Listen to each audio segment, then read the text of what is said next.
पीले दांत वाली बहू। रंजना कभी ब्रश नहीं करती थी। उसे कितनी बार उसके माँ बाप ने डांटा, लेकिन उसका कोई असर उस पर होता ही नहीं था, जिस कारण से उसके दांत पीले पीले हो जाते हैं। शादी के बाद।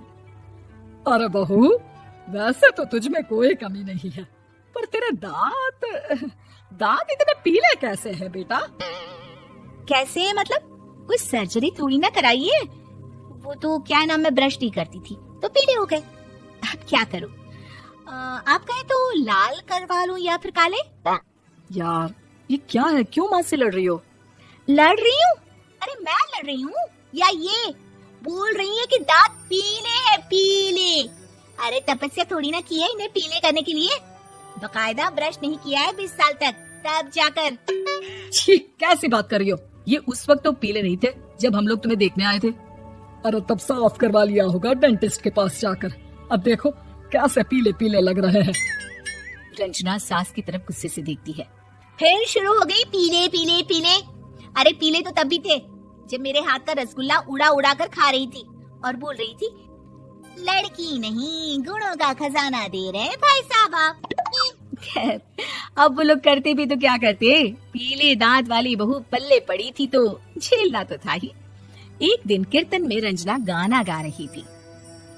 अरे कमला बहन, माँ का द्वार है, यहाँ तो सब शुद्ध होकर आते हैं, फिर अपनी बहू को ब्रश भी नहीं करवाती तुम। दूर से पीले पीले दांत भक्ति में बाधा उत्पन्न कर रहे हैं।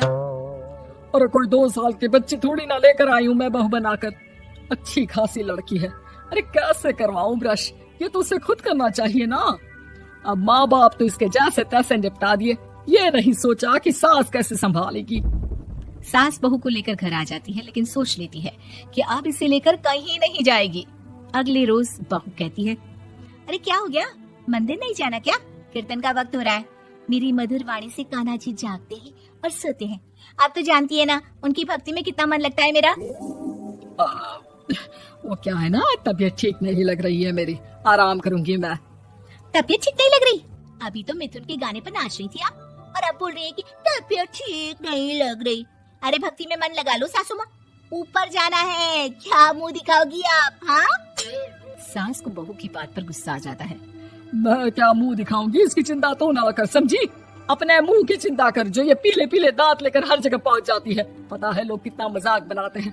ना जी ना, मैं नहीं जाना कहीं तेरे साथ। तो ये बात है। कोई ना, मत जाओ, मैं अपने कमरे में ही बैठकर भक्ति कर लूंगी। ऊपर वाला दांत थोड़ी ना देखता है, मन देखता है, भावना देखता है। और अरे बस बस, तू सब कुछ दिखा, बस ये सफेद चमकदार दांत ना दिखाना किसी को, है? जा यहाँ से। बहू को सास की बात का कोई फर्क नहीं पड़ता, वो तो जैसी थी वैसी ही रह जाती है। सुबह नहाकर किचन में खाना बनाना, फिर खाना खाना, कीर्तन भजन करना और सो जाना। एक दिन, माँ जी मैं सहेली के घर जा रही हूँ, शाम को लेट आऊंगी। हाँ हाँ तो जाना, मैंने कौन सा तेरी आरती करनी है घर पर बैठकर। रंजना सहेली के घर जाती है, जहाँ वो पार्टी में जाने की तैयारी कर रही होती है। अरे शिखा, कहाँ जाने की तैयारी कर रही है? मैं गलत वक्त पर आ गई क्या? अरे नहीं यार, उल्टा सही वक्त पर आ गया। मैंने ये साड़ी और ज्वेलरी निकाली है यार, शाम को इनके ऑफिस की एक पार्टी में जाना है। बताना कैसा लग रहा है ये सब? नहीं यार, इस ड्रेस के साथ तो वो वाली ज्वेलरी अच्छी लगेगी। हाँ हाँ सही बोल रही है, मैंने ध्यान ही नहीं दिया। वैसे तो हमेशा से मस्त फैशन सेंस रखती है। तो बड़ा जाती होगी ना पति के साथ पार्टी में। रंजना कुछ नहीं बोलती, बस सोचती है कि यार काश ये बात सही हो जाती, पर मैं क्यों नहीं जाती पार्टी में? क्या इन लोगों की कोई पार्टी होती नहीं होगी? रंजना घर आती है और रात में पति से सवाल करती है, एक बात बताइए, आप मुझे किसी पार्टी में क्यों नहीं ले जाते? क्या आपके यहाँ ऑफिस में पार्टी नहीं होती? पति बेचारा क्या कहता कि दांत पीले हैं तुम्हारे इसलिए। अरे कोई पार्टी होती नहीं हम लोगों के ऑफिस में, तो कहाँ से लेकर जाऊं? और मार्केट, मॉल, कहीं वीकेंड घूमना, कहीं तो। अरे यार सारे हफ्ते में एक छुट्टी मिलती है, तो सोचता हूँ कि आराम ही कर लूं। क्यों? रंजना मन मार के रह जाती है। पहले कभी सास के साथ मंदिर जाया करती थी, लेकिन वो भी सास ने ले जाना बंद कर दिया। घर बैठी बैठी रंजना बोर हो जाती है। तभी उससे आइडिया आता है और वो मायके जाने का सोचती है। सासू माँ, 2 दिनों के लिए मम्मी के घर जा रही हूँ। अच्छा अच्छा ठीक है, आराम से जा। और हाँ, माँ से कुछ अच्छी आदत सीख कर आना कि कैसे शरीर के हर भाग की तरह दांतों की सफाई भी जरूरी होती है, समझी? शुरू हो गई ना आप। वो लोग आपकी तरह नहीं है कि छोटी छोटी बात का बतंगड़ बना दे। उन लोगों के लिए मैं मायने रखती हूँ, ना कि मेरे पीले पीले दांत।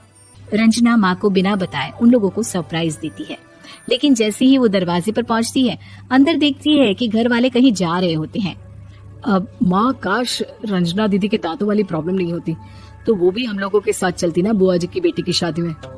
हाँ बेटा, लेकिन अब उसे कौन समझाए कि उसको उसके पीले दांत नहीं दिखते, लेकिन उसके आसपास के लोगों को कितना एम्बैरेसिंग फील कराते हैं। मुझे तो कितनी बार उसके स्कूल की टीचर ने शिकायत की कि उसके साथ कोई लड़की बैठना भी नहीं चाहती, और ना ही कॉलेज में कोई उससे बात करना चाहता था। लेकिन पता नहीं क्यों उसे ये बात समझ में ही नहीं आती। कोई कमी नहीं है उस लड़की में, बस यही कि दांत पीले हैं। वो तो भला हो जीजा जी और उनकी माँ का, जो दीदी को जैसी है वैसे ही रखा हुआ है। रंजना को अपने घर वालों की बात सुनकर बहुत दुख होता है। वो सोचती है कि वो क्या करे, लेकिन फिर वो सीधा डेंटिस्ट के पास जाती है, अपने दांत चमकाती है और कसम खाती है कि वो रोज ब्रश करेगी। अरे क्या हो गया, तुम तो 2 दिनों के लिए गई थी ना, पर कोई ना, अच्छा है चलो आ गई तो। रंजना सास के सामने आकर खड़ी हो जाती है और पूरी स्माइल करती है, उसके चमकदार दांतों को दिखाती हुई। हैं? चले मंदिर। माँ मुझे माफ कर दीजिए, मैंने आप लोगों को बहुत एम्बैरेसिंग फील करवाया। मैं आज से रोज ब्रश करूंगी।